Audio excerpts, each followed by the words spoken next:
Bismillah, Assalamualaikum warahmatullahi wabarakatuh. Welcome back to another video of Flutter. So on today's video, I'm going to make something like attendance app using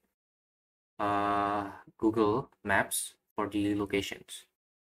Okay, before doing that, before jumping into the Flutter project, the first thing that I make is the API first.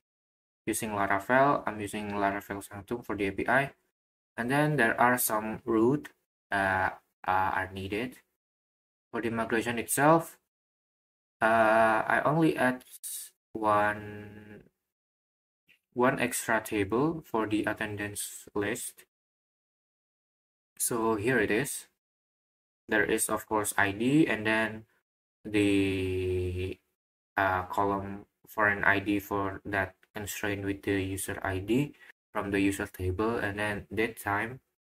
There is a date time column for the clock in, where is the what time the user clocked in, and this has to be filled with data.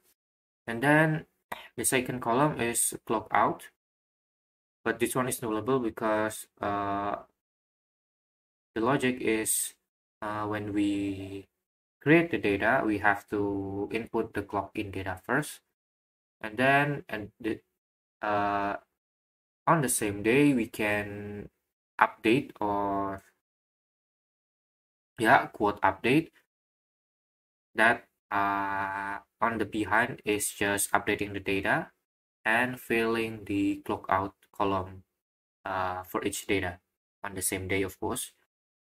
And then there is the latitude, where latitude in is for the position from the maps, latitude and longitude, and there is underscore in, which is latitude in when clocked in, and then there is latitude out and longitude out when for the clock out.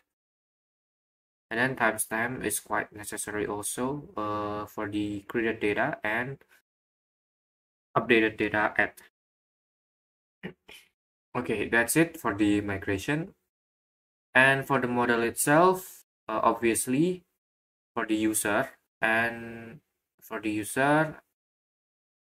the attendance model, it has the relation of one to many.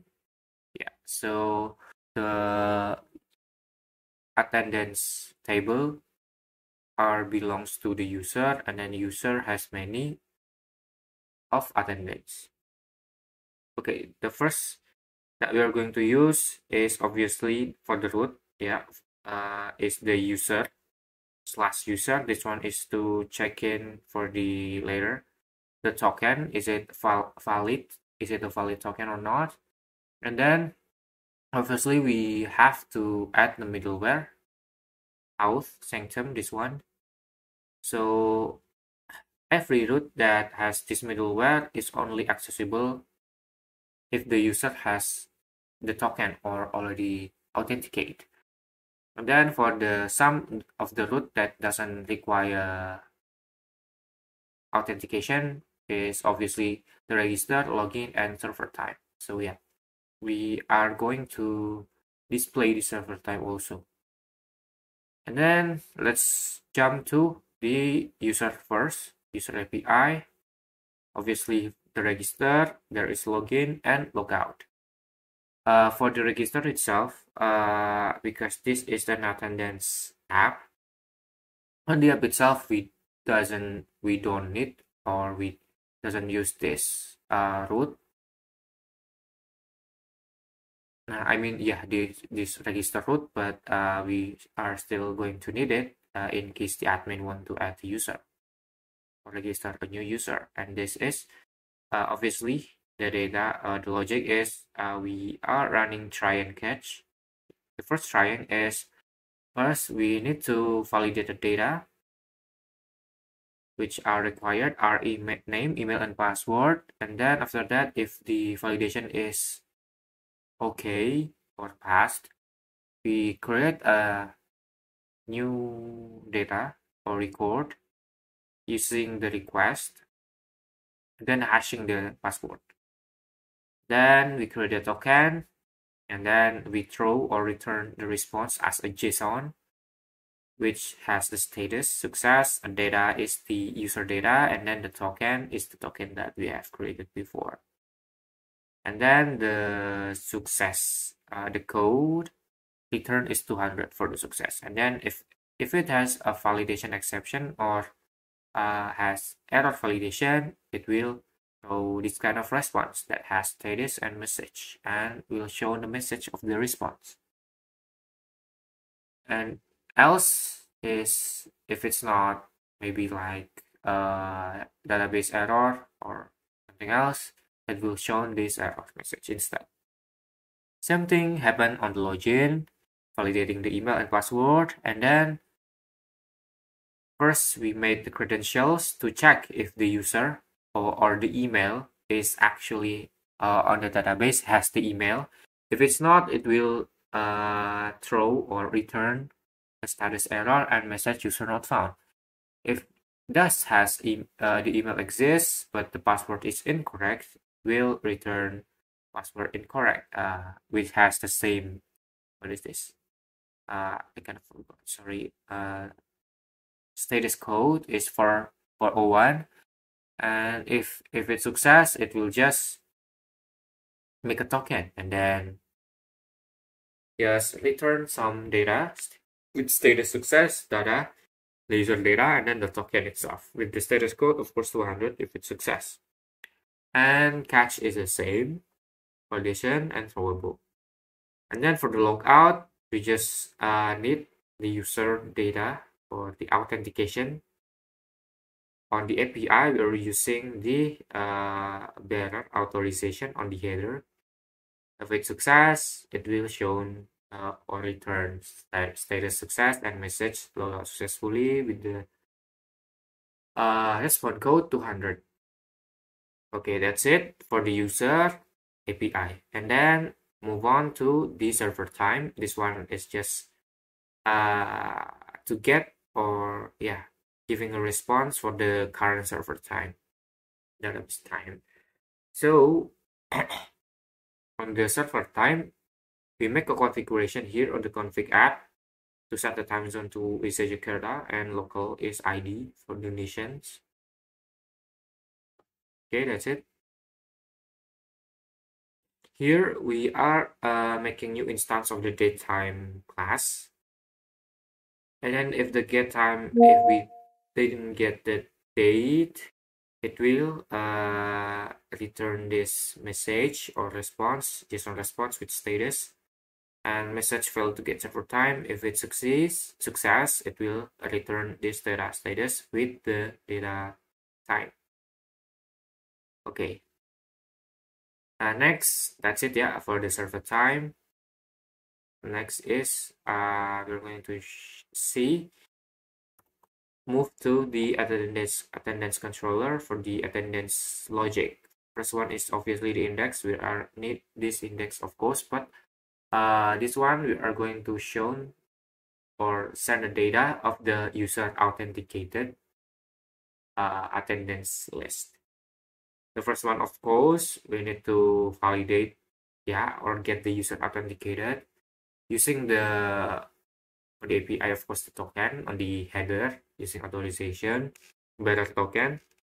And then we are making a conversion here to update the created app and updated app because it was timestamp. We are converted to parsing it using Carbon. Set the time zone to Asia Jakarta and then reformat it like this. If it succeeds, it will show or return data like this, success, and then the data is shown or returned.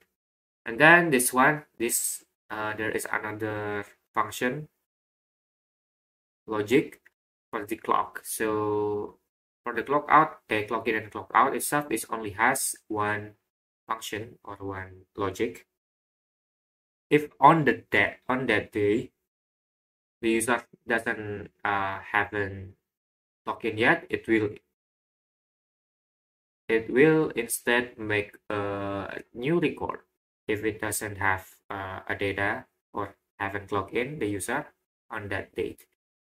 If it's already clocked in, it obviously on the data it will show it will fill the clock in data, clock in part column, but the clock out is empty because yeah, we haven't inputted. So on that date, if the data attendance data is found, it will input the clock out logic, which is clock out, longitude out, and longitude out. And then it's shown, if it's success, shown clock out successfully, like that. But if on that date, if the user has already clocked in and clocked out, it will show error and you have already clocked out today, just like that. It doesn't update the data, any kind of the data, anything. I mean, yeah, it will show error and like this. Okay, now let's begin. Let's check for the user. Okay, let me delete the login data first because I've already clocked in today, clock in and clock out. Okay, now the API, it has 1, 2, 3, 4, 5, 6, 7. It has 7 root basically to register. Okay, let me show you. If I log in using this, it will show off the data. Okay. Now let's try to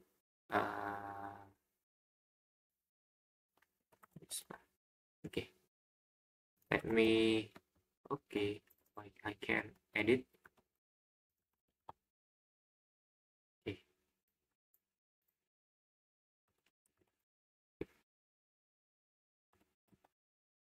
If I try to register the account like this, because it already has take login or yeah, already has registered with the same email, it will show like this.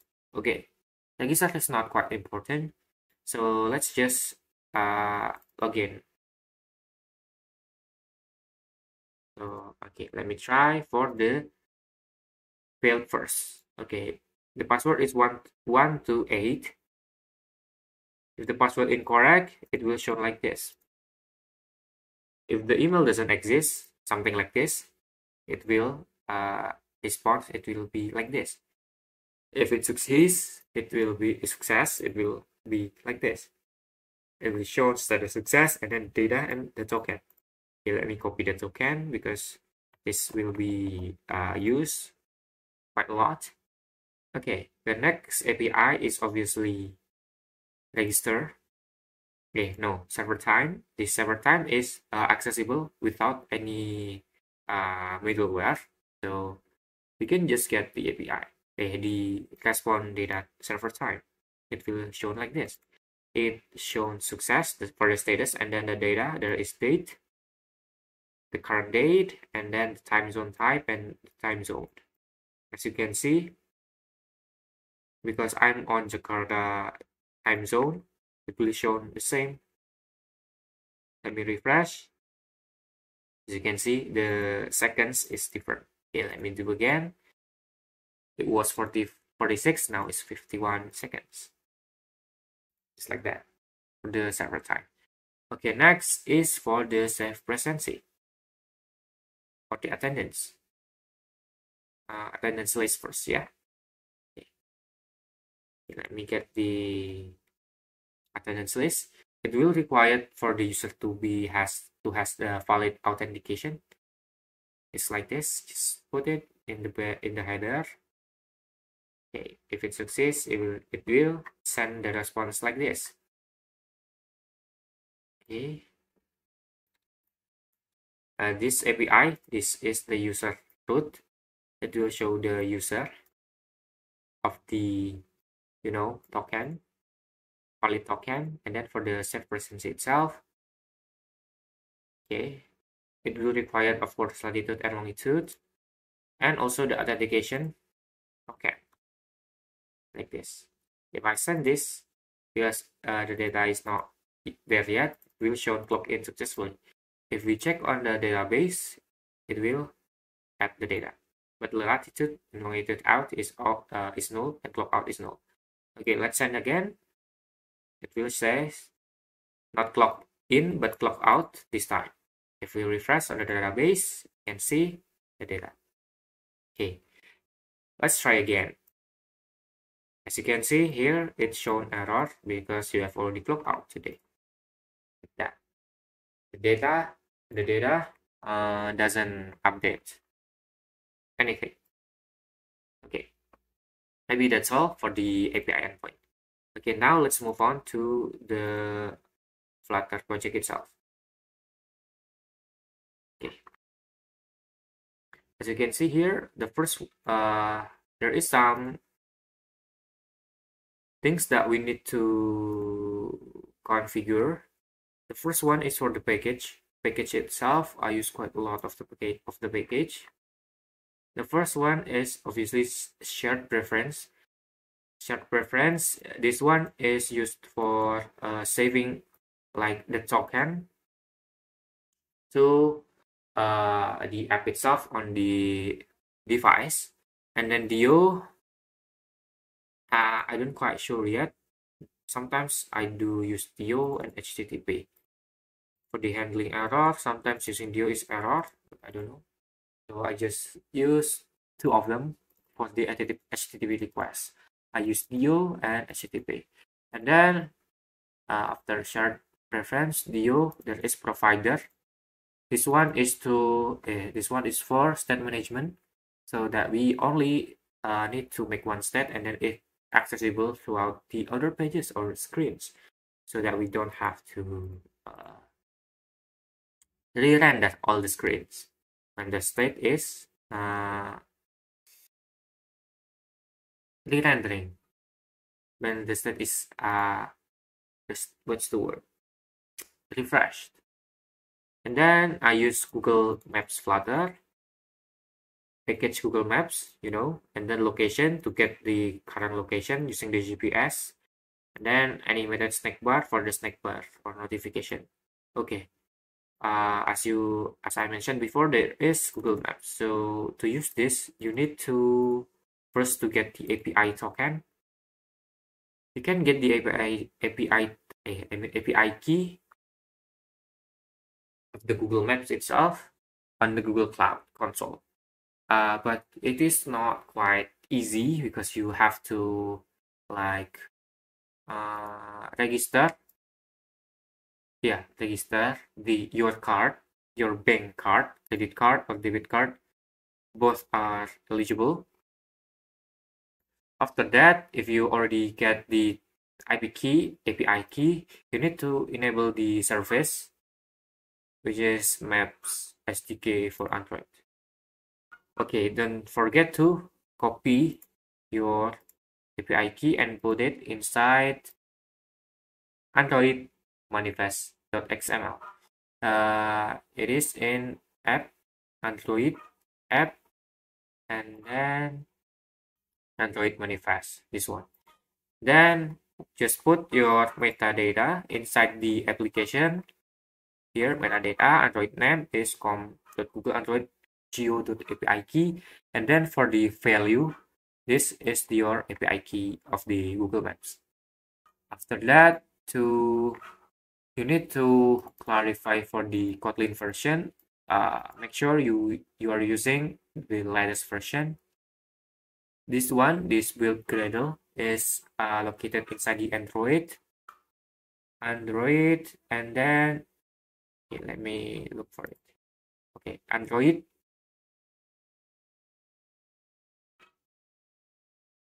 Yeah, Android with Gradle, this one. Okay, next, to be able to use the location, you need to make sure the minimum SDK inside the build Gradle. This file is located in app, src, if I'm not mistaken, build Gradle. Yeah, this one. App Android app src build Gradle. And then make sure you included this. My minimum SDK version is 20. Just like that. Okay. If it's done, if you want to, before moving to the code, if you want to, like modif on configure the app name, you can set it in the Android manifest.xml. This part is located is Android label, and then for the custom icon of the app, you can use you can edit this res part. Okay, let me refill it in Explorer. This folder as this one, store our page, our icon, app icon. Yeah. After that, don't forget to Flutter pub get to get all the package that you need. Okay, next here, first for the main. Obviously, I use a lot of provider. So here are some folder that you have to make to manage the files. There's models to parsing the data from the JSON itself for the response API, and then the provider, and then the screens, and then utilities for custom theme. For the custom theme, I use the config.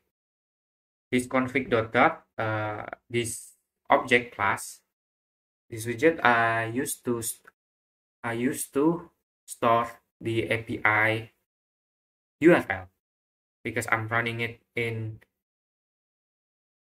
local machine instead of using 1.127. Okay, where is it? Postman. This URL, you can access it inside your Android. So instead you using 10.0.2.2 and then the port like this. And then this is some of the URL that we are going to use. It was the URL that I made before. After that, for the custom theme, custom color, I use three type of color that I customize. There is primary color, secondary color, and tertiary color. For that, for the main Dart, okay, let me run the code. Press F5.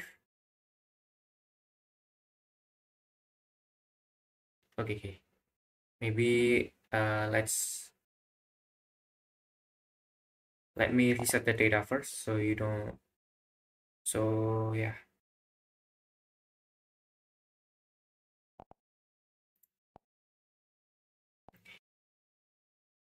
Permission is reject, not granted, or reset.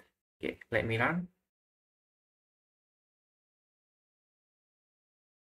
Okay, while waiting, I will explain some of the code. For the void main, this one, I bind it first. I need to bind all the widget, make sure everything is initialized, and then the running app, I wrap my app widget using the provider because there are some providers that I use that there is authentication provider for the login, register, login, logout, and validation check, token validation check, and then server time provider to manage the user, the server time. And then there is attendance list provider to manage user attendance for the user attendance list, of course. And then the last one is location provider that are handling the location of the map. Okay, as you can see here, if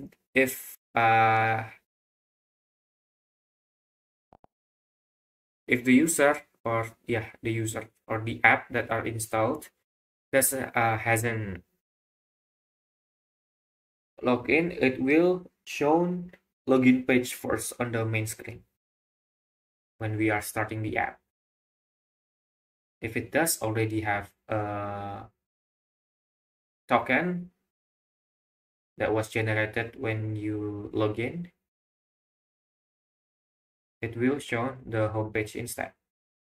As you can see here, I use in my app, I use Future Builder here to check on the provider authentication provider. Here I made some get function, future function. The first one is get token, is login. Get token is to get the token from the shared reference, and then notify the listener, and then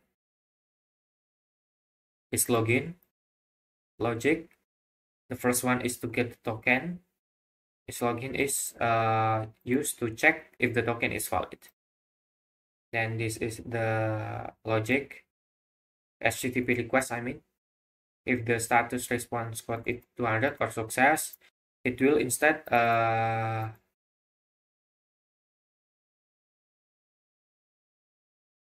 what is this called?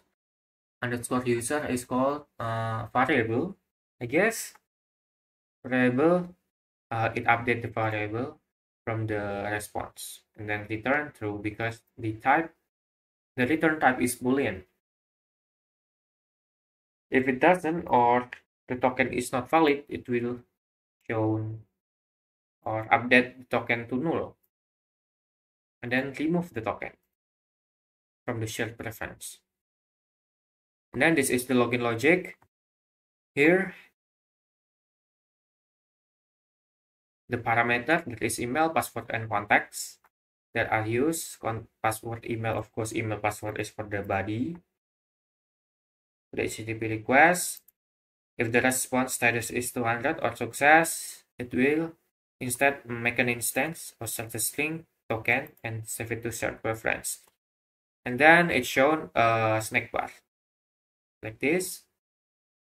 With the message is login successful, the type of snack bar is success or green, and then notify the listener and return to true. If it's not, it will show like this. It will update the validation message variable. Then for the logout logic, it's like this. It's always handling error, try and catch. And then HTTP request using DO. And then the header, we input the authorization parameter to bearer and then the token. Then it's just running. With success, it will delete the data, the user, and then the token, and remove also the shared reference of token. Okay, as you can see here, for the token itself is token, and then user, this is a user model. So some of the model,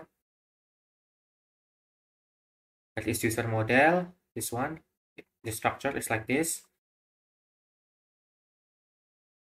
The model, and then token model. This one is for the token.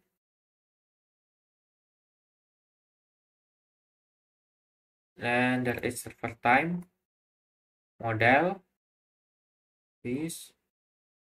Then location model.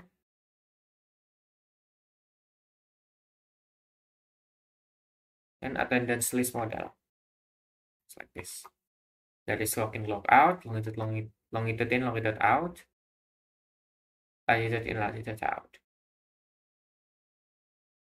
Okay, that's all for the model. Okay, next move on to authentication provider is done, and then server time provider. There is DO, and then the server time using the server time model. Then this is the getter. This is the getter, and then this is to get the time. This is the function to get done. The function to update the server time, I mean. And then this is the function to refresh the time.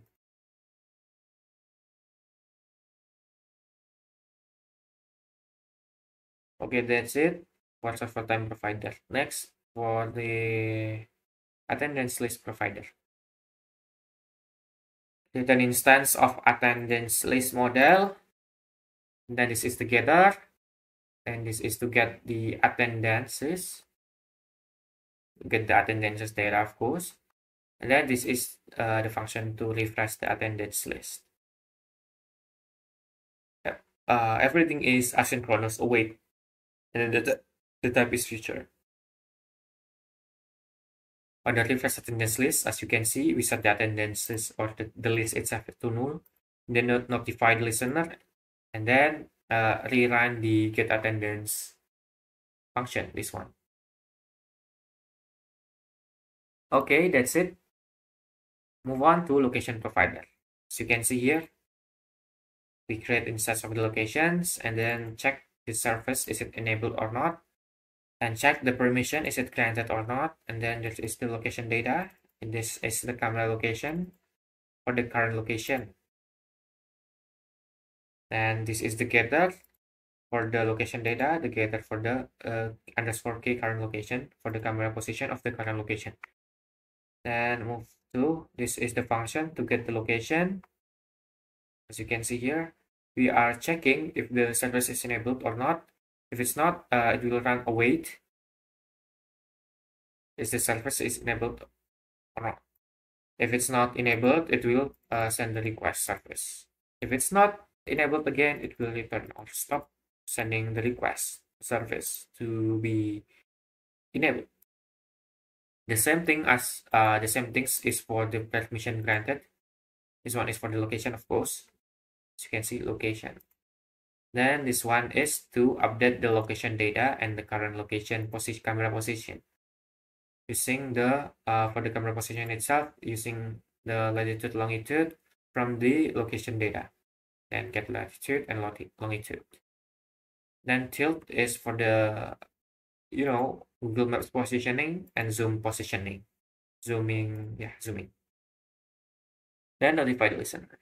Then this function, future that return a boolean, set clock, and then the parameter context, synchronous, of course, asynchronous await, and then trying. This one is to save clock, not saving the clock, but like clock in, clock out logic. As you can see, it's using the HTTP request, and then get the URL from the config, passing the header or the token, bearer token, and then it also bringing the data from the latitude, longitude, from the location data variable. If the response is 200, it will shown the animated snake bar, and then return true. If it's not, or response code is 400, because we already clock in and clock out on that day, it will also return true, but it will not success animated snake bar. This one is error animated snake bar instead. Everything like that will return false. Okay, that's it for the location provider. Move on to the custom clip path widget. This one is this one. The clipping thing, the clipping thingy. This one is not rectangle or oval. It's using clip path like this. First one, line to 0.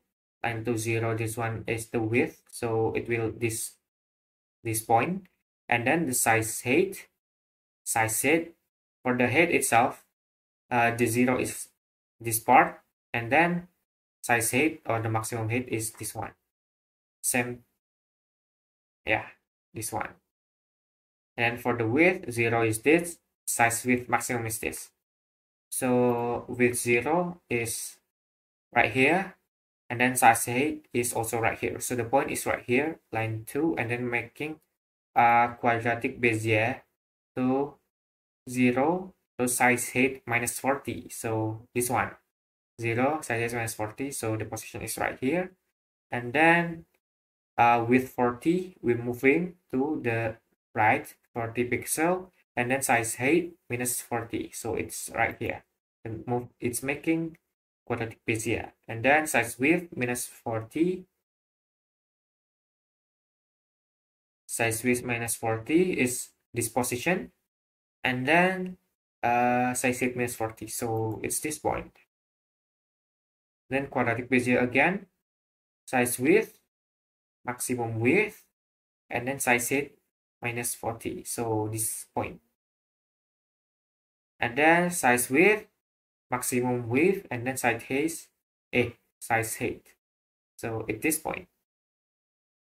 And then we move to the right, size width, maximum point, and then the height is 0. So it's this point. And then we close the path close. So tap, tap, like that. Okay, that's it for the custom plate. Because this is the login page, it's this part. For the login page itself, the state is stateful, of course, because there are some things that we need to manage. The first one is submitting. If we put the data here, let's say I put something like this. Okay, let me try using wrong password. If I click login, it submits, it will show like that. This yeah, to disable the button where we are submitting. This one to submitting state, and then form key for the form itself, and then obscure text is for this thing to manage the password field obscuring. Of course, the initial is true, and then the controller for the email and password controller, and then validator for the form field plus form text form field validator. This one is for the email. If the value is null or the value is empty, it will show like this. Please enter your email. Okay, let me refresh. If I click it, yeah, this one. Please enter your email. If the email is not valid, maybe something like this, it will show please enter a valid email. If I add, it's still the same because it's either it has to have at and then also dot. Other than that, it will show null or the validation is complete. Let's say like this. Yeah, the validation is gone. Then password is the same. You have to input the password, and the password is at least 8 characters. And then this is the login logic. First one, the first thing, validate is obviously has to be the validation from the above has to be cleared, and then setting the state or is submitting to true, and then running the logic from the provider. Then yeah, I'm calling the login function from the provider, and also passing the data, the parameter, which is the email controller, the text from the email controller, and then password, and then the context, because there is we are opening a context for the successful login and logout. And then if the login, when we running this, it will like emitting boolean data. If the emitting is true, it will pop replace the name, replace the context to home, because this one, the current root is login. As you can see here, yeah, the current route. If it's login, it will show route to home. If it's not, it's to login. Then if it's success or false, it will set the state of is submitting back to false.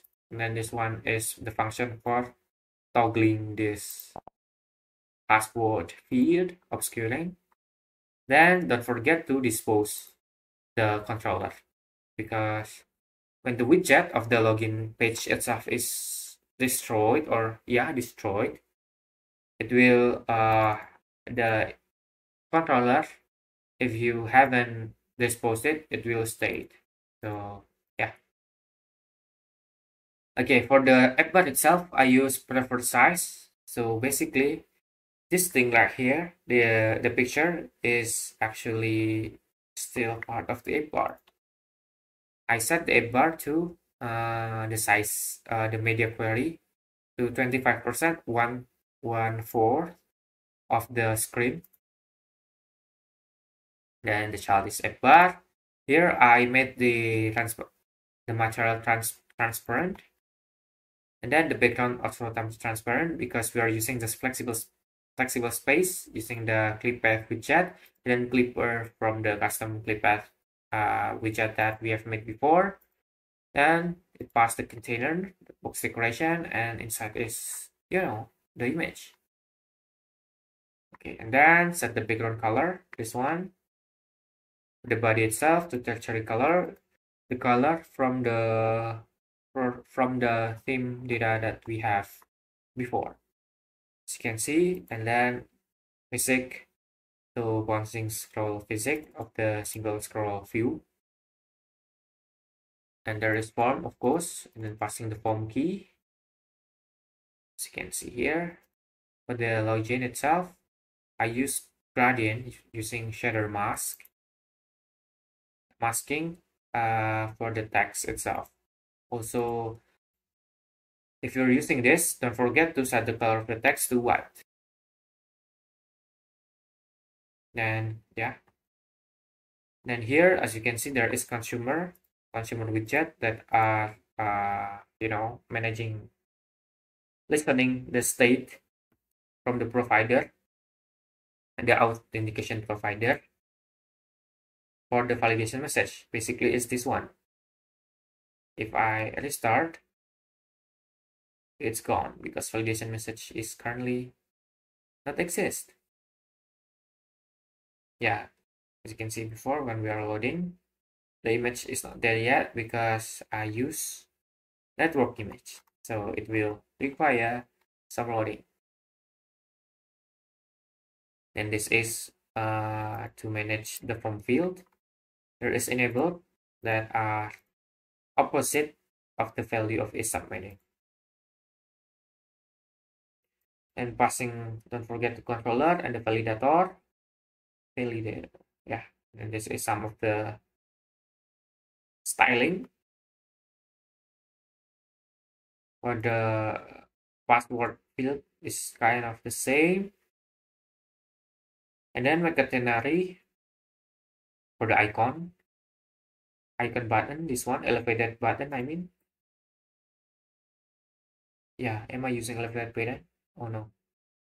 Oh, this one is for toggling obscure text. Is the text I mean the obscure text is true or not? This one. Sorry. Okay, and then with the button, yeah, this is elevated button. Submitting.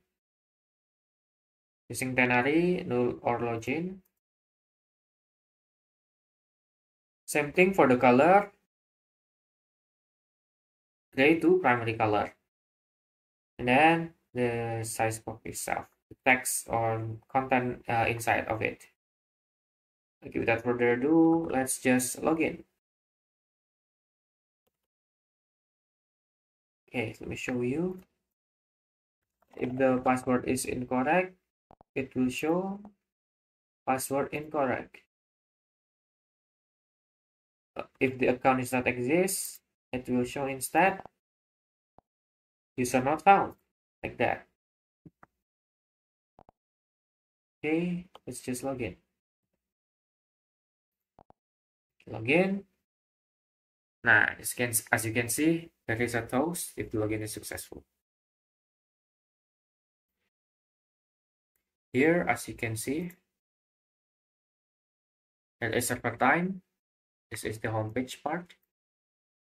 Yeah, this code is quite long. It's 400 line long. And this is some of the function to get the time and attendance list, and then the logout. So this one is to refresh the list of the data, and then this one, this little button right here, to refresh the server time. Then this button right here is for logout. If we log out, we'll back to login page. Okay, let's relog.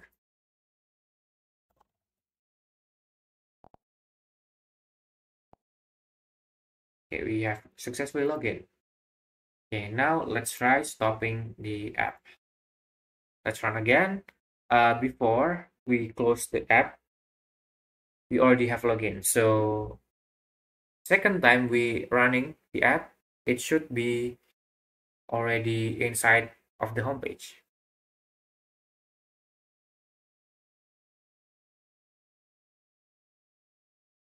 As you can see here, now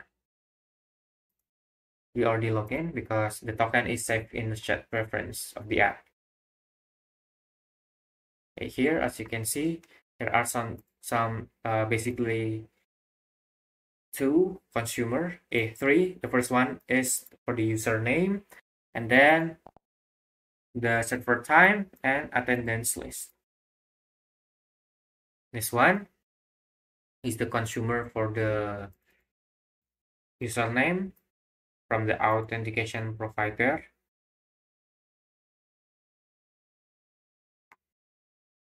Okay, and this one, where is it? This one, consumer for the server time from the server time provider. Okay, as you can see, the refresh button you're using from the provider, the logic from the provider. Okay, that's it. Move to consumer for the attendance list. This one getting the function from the attendance list provider. If the attendance is null,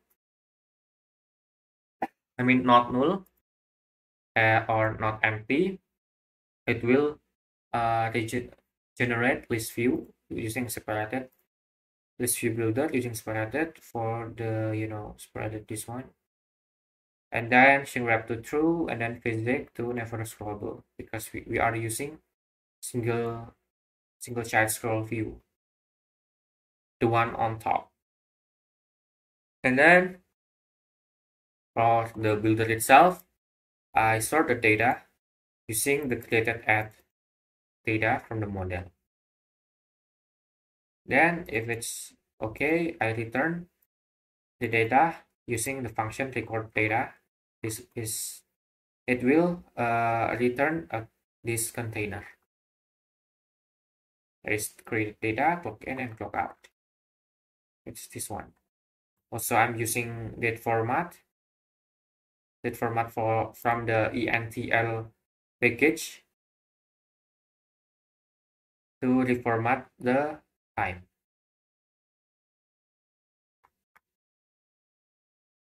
Oh, this one is record data, sorry. One is app bar, floating action button. Not found.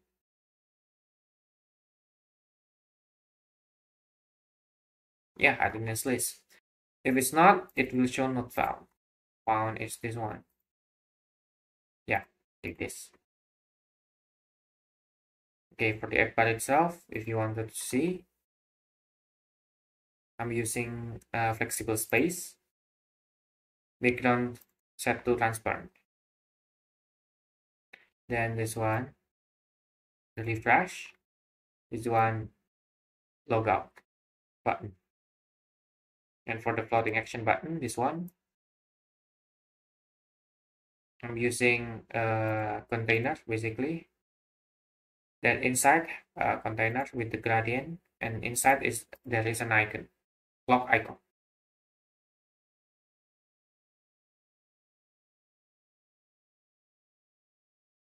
Okay, basically that's it for the attendance list. Next, okay, let me refresh. If we touch this, it will show like that. This one is for the server time update. Okay, now let's move on to the clock page. Clock page is this one. Okay, as you can see,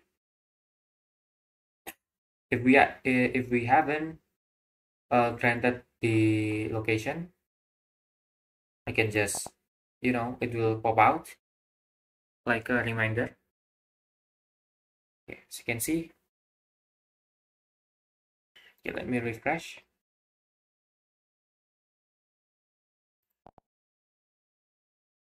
Restart, I mean.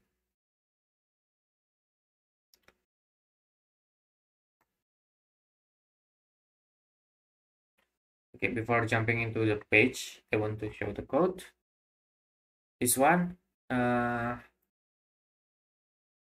logic for the clocking in, clocking out, it will run the clock. What is this function? Logic, let's say logic with await, and then we catching the value. If it's returned true, it will just popping the context and then push, basically refresh the homepage. And there is some of the container, some of the consumer that we use before is server time. This is the consumer. You get the server time. If server time is 0, it will loading until the server time is there. Then parsing from the parse of the data, the server time. Then the second consumer is for the location provider. That will show the location data. Is the location data is there or not? If it's not, it will show, sorry, it's this one. If it's not, it will show loading. If it's there, it will show the latitude, longitude. Okay, this customer is this, and this one is for the button. If the location is not there yet, it will show the button as disabled, basically. If it's there, the button is clickable. So the button is this clock button. Basically a lot of ternary here to, for the different color. If it's enabled, the color is like this. If it's disabled, it's this grayish, gradient, and grayish. Same thing for the shadow, just ternary. Then this is the function. If it's enabled, when clicking, it will run the method. If it's disabled, it will do nothing. Then same thing, background color for the foreground. Yeah, not background, but foreground. Basically, the icon and the text itself is different when it is disabled or enabled. And then this one is for the back button. This one, if it's pressed, it will pop the context. Just pop the context and do nothing. Let's see. And then, as you can see right here, the first container, we are showing the map sample. But before that, there is the box decoration. So if the map is not there yet, it will show like a background gradient. And then I set the container itself, the height is to 55% of the size height.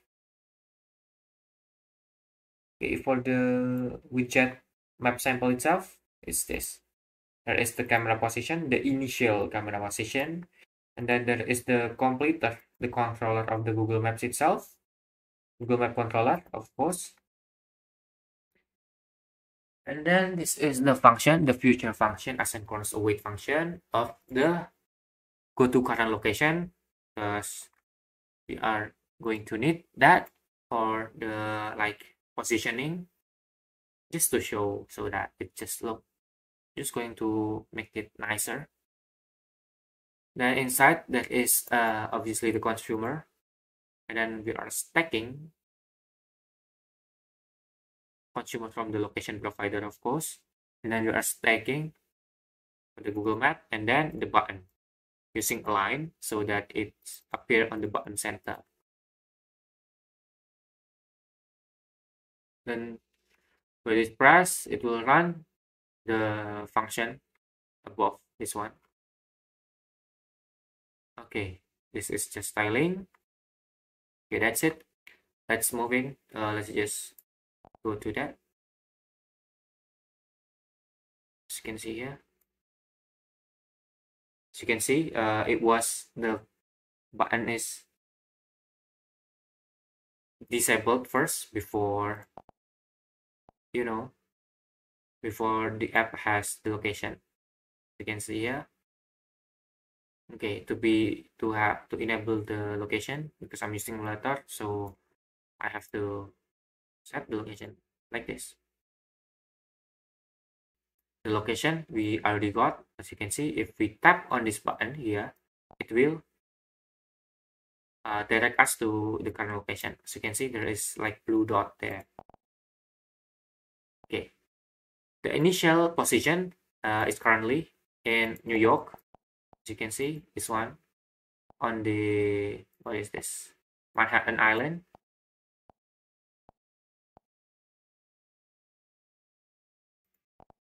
Okay, if we click this, it will direct us to the current location. For the custom button that we have made, we have made before, this one is just to tilt. If you're on the initial and we click this, it's also function with the tilting. Then this button right here is to zoom in, zoom out. You can see it's Google, using Google Map. Okay, currently we are in Bundaran HI in Jakarta. Okay, let's say I'm going to change the location to IDN. Okay. Okay, as you can see, the dot is gone. If we click this, yeah, it's right here. We already moved. Okay, the location is moved. Okay, let's say we already got the location. As you can see, the current location, this part is already shown, and then the server time is also shown. Okay.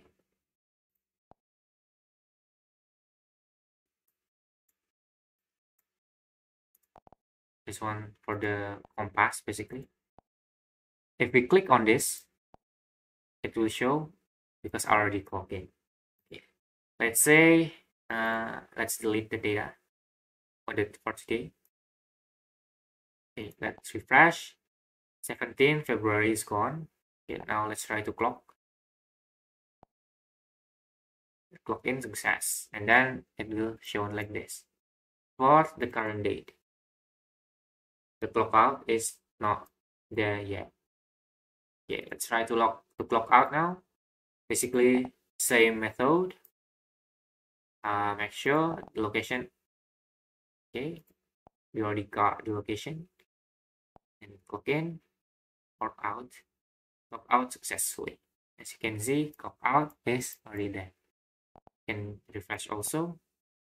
If on that day we already clock out, when we try to do this again, it will show an error instead. Okay guys, that's it basically for the attendance app using Google Maps, and custom, of course, API. Okay, thank you so much, and see you on next.